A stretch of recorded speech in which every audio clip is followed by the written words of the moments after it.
Good evening students. आज का जो हमारा टॉपिक है वो हरियाणा जीके के ऊपर है।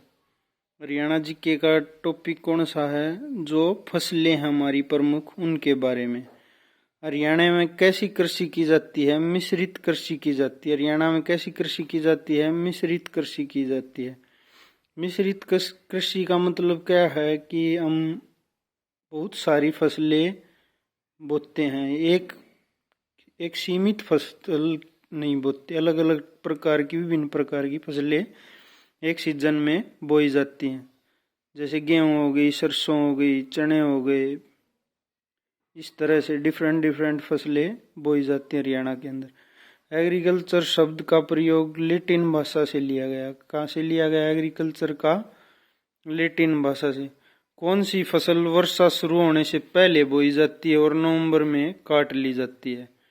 कौन सी फसल बोई जाती है? खरीफ की फसल बोई जाती है।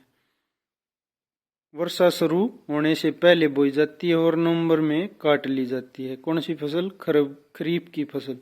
खरीफ की फसल को सावनी भी बोलते हैं, सावनी फसल भी बोलते हैं। गर्मी में बोई जाती है।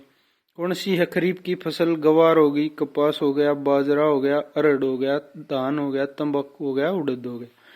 ठीक है। इसके बाद कौन सी फसल अक्टूबर के लास्ट में बोई जाती है और मार्च अप्रैल में काटी जाती है? अक्टूबर में कौन सी बोई जाती है? रबी की फसल। इसे आषाढ़ी फसल भी बोल देते हैं। जौ, गेहूं, मटर, चना, सरसों। रबी की फसल आषाढ़ी फसल बोली जाती है और खरीफ की सावनी फसल बोली जाती है। सावणु भी बोल देते हैं इसको।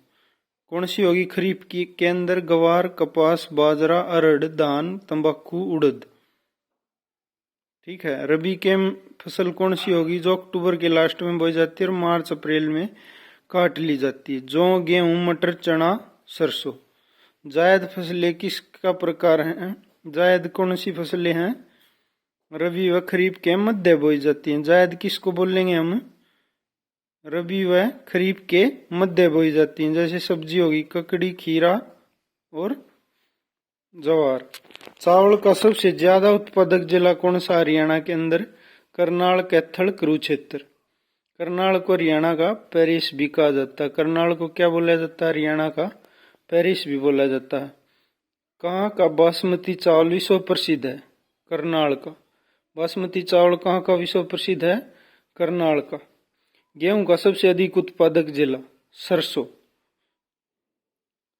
गेहूं का सबसे अधिक उत्पादक जिला सिरसा और सरसों का सबसे अधिक महेंद्रगढ़। ठीक है। क्यों हो गया सिरसा? पहले तो भिवानी था, क्योंकि क्षेत्रफल में सबसे बड़ा भिवानी था। लेकिन अब भिवानी से दो जिले बन गए, चरखी दादरी और भिवानी। तो क्षेत्रफल में अब सबसे बड़ा जिला कौन सा हो गया? सिरसा हो गया। गेहूं की टोकरी हरियाणा की किसे बोला जाता है? सिरसा जिले को। संपूर्ण भारत का 12% गेहूं कौन से जिले में उत्पादित होता है? सिरसा के अंदर। कपास के लिए कौन सी उपयुक्त मिट्टी होती है? काली। हरियाणा का सबसे अधिक कपास उत्पादक जिला कौन सा है? सिरसा। कपास सबसे ज्यादा कहाँ पे होती है? सिरसा के अंदर। दो फसलें होगी, कौन कौन सी? एक तो कपास और एक गेहूं। दोनों किसके अंदर होगी? सिरसा के अंदर। विश्व की सबसे उत्तम कोटि की कपास कहाँ पे पाई जाती है? मिस्र के अंदर। गन्ना का सबसे अधिक हरियाणा का उत्पादक जिला कौन सा है? यमुनानगर। कौन सा है? यमुनानगर। यमुनानगर के अंदर और कौन सी है? Saraswati sugar mill.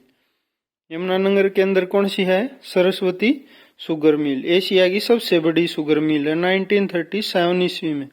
कब की गई थी? 1937 ईस्वी में स्थापना की गई थी इसकी। कब की गई थी?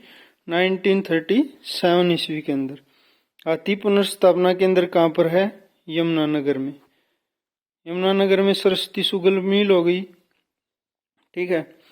और काट मंडी भी है सबसे बड़ी हरियाणा की, अब्दुल्लापुर। वो भी कहाँ पे है? यमुनानगर में। सरसों का सबसे ज्यादा कहाँ पे होती है? महेंद्रगढ़ के अंदर। सरसों कहाँ पे होती है? महेंद्रगढ़। गेहूं कहाँ पे होता है? सिरसा। और कपास भी कहाँ पे होती है? सिरसा। सबसे ज्यादा खनिज कहाँ पे पाए जाते हैं? महेंद्रगढ़ के अंदर।